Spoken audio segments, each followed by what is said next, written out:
ঈশ্বরের ধন্যবাদ করি, মহিমা করি, তার প্রশংসা করি যে আজকে আমরা একত্রিত হয়েছি আবার একটি রবিবার, তারই প্রশংসার উদ্দেশ্যে আমরা একত্রিত হয়েছি।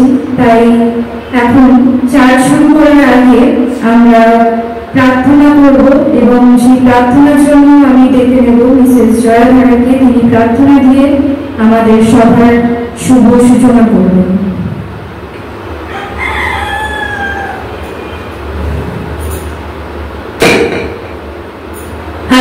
ঈশ্বর গৌরব হোক। আমরা ঈশ্বর উপস্থিতিতে এসেছি, আমরা বিশ্বাস করি ঈশ্বরের বাক্য বলে যে যখন 2 বা 3 জন একত্রিত হয় আমি সেখানে উপস্থিত। হালেলুয়া। আমরা বিশ্বাস করি প্রভু আমাদের মধ্যে উপস্থিত হবেন এবং প্রশংসা গৌরবের মধ্যে দিয়ে, আরাধনার মধ্যে দিয়ে আমরা প্রভুকে ঊর্ধ্ব থেকে নামিয়ে আনবো, আমরা বিশ্বাস করি। তাই প্রভুর কাছে নিজেদের সমর্পণ করি।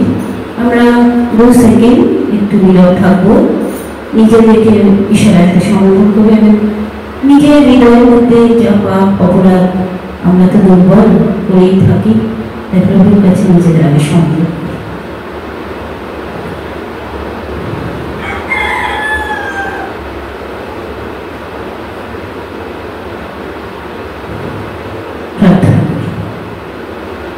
পবিত্র পবিত্র মঙ্গলময় প্রভু, ধন্যবাদ দিই বাবা, এই সুন্দর সময় সুন্দর মুহূর্ত তুমি আমাদের জীবনে দিয়েছ। তুমি আমাদের ডেকেছো বাবা, তাই জন্য তাই তো তোমার চরণ তলে আমরা এসেছি। স্বর্গের মহান ঈশ্বর, তুমি প্রতিনিয়ত আমাদের আহ্বান করে থাকো, কিন্তু প্রভু আমরা জগৎ নিয়ে এত ব্যস্ত যে তোমার ডাক আমরা শুনতে পাই না। তাই তো প্রভু আজ তুমি তোমার মনোনীত দাসকে এখানে আনয়ন করেছো, তোমার গৌরব তুমি প্রশংসা করেছ। ধন্যবাদ দিই বাবা প্রত্যেকের জন্য, প্রত্যেকের হৃদয়ের সঙ্গে তুমি কথা বলো, প্রত্যেকের ব্যক্ত অব্যক্ত প্রার্থনা তুমি শুনো প্রভু।